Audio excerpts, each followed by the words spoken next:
Just want to give a quick greeting to the creators of Scream 7. That was all. Okay, on with the video.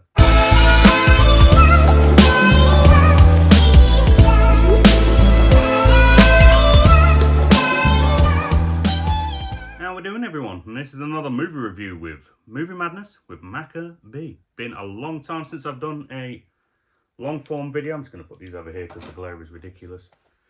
But after watching Scream 7, I felt like I needed to give more than just my usual 10-second review, to be honest, because this film for me was a mix of emotions. This will be a spoiler review, so most likely some of the things I'll say will be spoilers, guaranteed. So if you haven't seen the film yet, you probably shouldn't watch this. If you have and you're interested in somebody else's thoughts on the matter, by all means, check it out, as you are now. Right, let's get into this. So, general overview for the film for me, before I get into the specifics, was a fairly solid first half, doing pretty well for itself, and then just an absolute bollocks, for the most part, second half, and especially finale with the ghost face reveals and everything. So let's look at the more, I was going to say positive things, but let's just nitpick a few things that I did or didn't like. So let's get them from what's, for me, one of the more obvious things out of the way. McKenna Grace's appearance. Now, McKenna Grace is, she's a rising star. She's been in the industry for well over a decade now, I believe. Like, absolutely fantastic performer. It was painstakingly obvious, though, that the only reason she was included in this film is the simple fact for face recognition. Like, she's very well known, and she's on her way up, and anyone that's never seen a Scream film before, like of the newest generation of movie viewers and whatnot, we're probably going to be more enticed to bring her in. It was pretty much exactly the same thing, for me at least, that they did with the first Scream, with having Drew Barrymore in the film with promotional materials and things of that nature. Because quite honestly, McKenna Grace was in, what, literally a 10-minute segment of the film, from start, like from her first appearance to, but if you're watching this, to her death scene. She was in all of about, what, 10 minutes of the film, and of those 10 minutes, like 5 minutes of screen time, if that.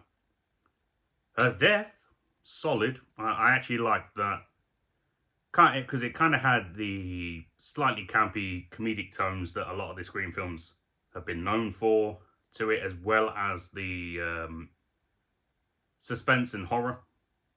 Not massive horror, but the suspense factor mainly. Quite enjoyed. I think she did well there, but yeah, she was wasted in my opinion. She was really just there to be the face, to bring in the youngest generation, in my opinion, even though the film wasn't 18, so it was kind of, wouldn't have really got the teen audience in, because they wouldn't have been allowed. But hey ho, what can we say? Next one for me, the Meek twins. They've been in, so this is their third film. I've never really had a problem with, I always forget his bloody name, the male one that's played by Cuba Gooding Jr.'s son. He's really just been chill.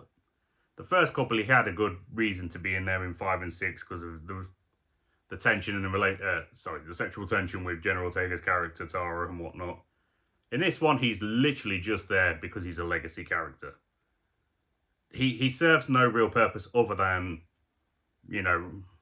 cycling through the red herring or investigative, red herring, I'm a legacy elements. I don't really know what to say. He didn't really bring anything to the film other than existing. Same for the sister, Mindy Meeks. I liked her in the first one. She was pretty chill. Found her mildly irritating in the second one, and just absolutely fucking,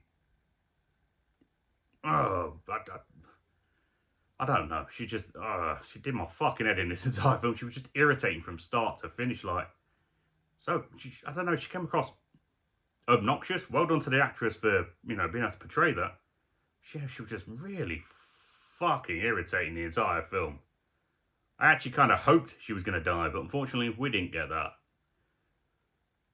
Gail, again, she's just in it for the face value because she really served, well, she served some purpose, for nostalgia factors, because nostalgia definitely seems to be the major focus for this film. But she served no real purpose. I mean, she didn't even fight Ghostface. She just came in out of nowhere and kills the first one with a vehicle. And that was her introduction. It's a character I could have done without being included in this whatsoever. Like, if she died, it would have been impactful if she died at the end of 6. Like it looked like she would. That would have been a fantastic legacy killing. And it's just all wasted bringing her back in here. Sidney Prescott, obviously she's the main focus of every fucking Scream film. Minus 6, obviously. And, I mean, yeah, she serves most of the film. Obviously, she's got a massive connection to everything. And I did like some of the humour that she put towards the end of the film, just with like snarky comments and things. And I liked the relationship with Tatum. It felt realistic. The overprotective mum thing, given all the history, and just generally how mothers are portrayed in American films anyway. I liked the intensity of her performance at times. It worked pretty well in the context of each individual moment. But at this point, I mean, this is just for me. At this point, I'm kind of bored of Sidney. I liked what we did with 5 and 6, where we started trying to taper off, make a new branch, if you will. And it just keeps getting dragged back here. We've seen it enough times, but hey ho, what can you do? Right, now let's talk about the long-term legacies that returned. So in this case, Stu Mocker, Roman Bridger, Mrs. Loomis, Nancy Loomis, I think was her bloody name, Dewey. Let's talk about all of these. So anyone that's seen the film will know they all returned as part of an AI factor. Now I didn't know that Dewey and Mrs. Loomis were going to come back. I didn't remember seeing anything about that previously. I did know there was going to be appearances from Matthew Lillard and whoever the fuck played Roman. Scott Foley, that's his name, so it's coming to me in my mind eventually. Yeah, quite frankly, I like what they did with Matthew Lillard's part, and we'll discuss that a little more in a minute. The other 3 just being dragged back. I mean, I know they're AI, but they've been dead for a long time. I suppose Matthew Lillard has as well in this case, but I don't know, they just looked well in the context of, they aged them up and that's why. But just bringing them back, there was no necessity. Again, it was just a nostalgia thing. And it didn't really offer anything to the film or just generally the scene it was involved in general. Just a waste of effort for me on that front. Now, Matthew Lillard's bit. Finding it now, we kind of suspected he was AI, just generally because that's how things seem to be going these days. But I did, there was good tension built throughout the film to make it believable that he was actually still alive. Like, I liked the slice on the face, looked very much like a number of images that have been going around for years now of what, if he was to return to the film, what we think he'd look like. They've clearly took notice of that, worked beautifully. Really is a shame that, in the end we find out he was never alive to begin with, because that would have been a fantastic comeback. And if he actually was one of the ghost faces, whilst it would have been somewhat predictable for a lot of the theories going around out there, I would have happily accepted that. I think he would have been absolutely stellar. But what we did get from him, Matthew Lillard in his performances, I can't fault, to be honest. I can't fault them. They were as unhinged as we expect a little bit of Lillard and Stu Mocker combined to be. I quite enjoyed them. I think he looks pretty good for his age, and yeah, I'm glad that they brought him back. He was the one out of all of them that actually makes sense for me to have been brought back in some or all capacities that he was. So I like that. Now let's get to the worst part of this entire fucking film. The ending. Or the second half through to the ending. So obviously, after the first killer is killed, we already know there's going to be 2 or 3. That's just standard for Scream. So after the first one was killed, we expected to see others. They did well for a while, making it look like there was only one other killer up until around about, it got a bit cheesy and naff at points, but up until around about when Tatum gets kidnapped from the coffee shop, after the second one pops up at the window when the first one's laying on the ground, supposedly knocked the fuck out, possibly dead, That's just when it became obvious, but after that it just got stupid. And then when we got the actual reveals and it turns out it was the crazy neighbour. Now, there were theories going around before this film came out that was Stu Macher's sister. If they'd gone with that, that would have made so much more fucking sense. And I could have believed that. Would have been a bit naff, very predictable, but believable. The fact it was just some random nutter, in other words, that was obsessed with Sydney, and then it was just some random fucking porter at the nut house, and then a random patient, all 3 of them just... What happened to the boyfriend or the close friend or a relative of some variety? I know we were trying to change it up, but they went completely the wrong fucking direction, in my opinion. Again, this is just me. This is just my review and my opinion on the film. Some might agree, some might not, but it just... The momentum that it built in the first half, where I was actually quite enjoying it and it felt legit and it felt connected to the other films. And it took a nosedive off a fucking cliff for that second half and absolutely ruined the experience for me. It was never going to be a 10 out of 10 film, but I was rating it fairly highly in that first half, and then it just fucked itself right at the end. It's like when you manage to dig yourself out of a hole and you just have to say that one thing that fucking plummets all the progress and sends you to your doom. That's exactly what this film did there. One redeeming factor, not for the film in general, but for a comment overall, is that I actually quite enjoyed the opening kill. Out of all of the films, when I'm thinking about, the classics like Casey's opening kill death, the kind of fake out ones from the 4th film, Jenna Ortega obviously surviving in the 5th one, etc., etc. This one for me was in the top half of them all.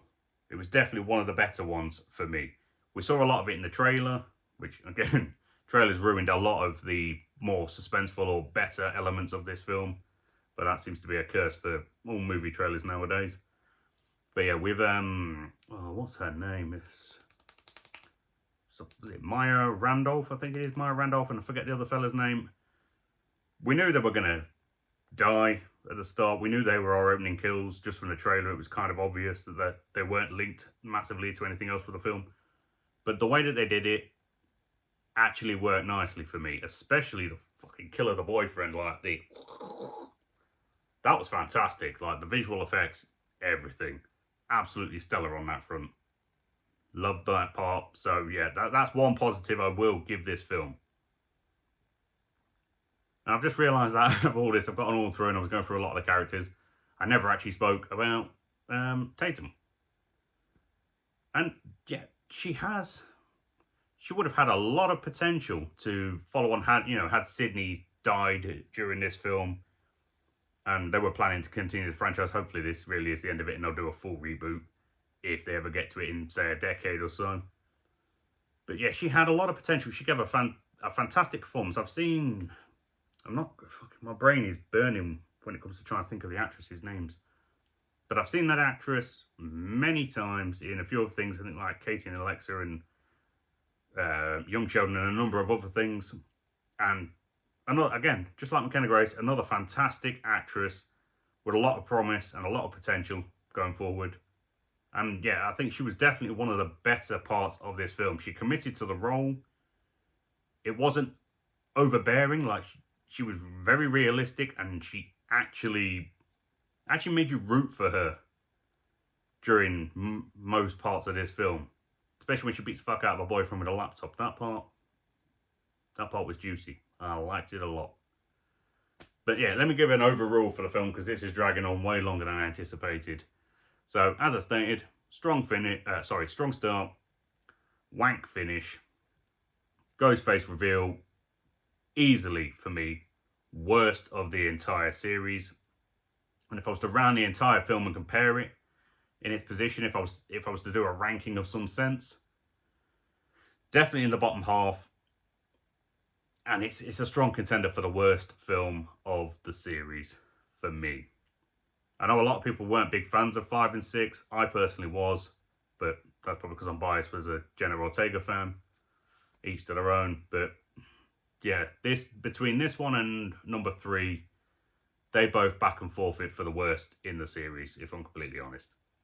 But I've rambled long enough because I really should structure these things. This is why I don't do long form ones. I can never think of what I'm trying to say. I know what I want to say, but it never comes out right, if you know what I'm saying. But hey ho, that was everything I had for you on this one. So, I don't know, stay safe. Have a good day. Let me know down below what you thought to this film. And hopefully you got some form of enjoyment out of my waffle with Movie Madness with Maccabee. I'll see you in a bit.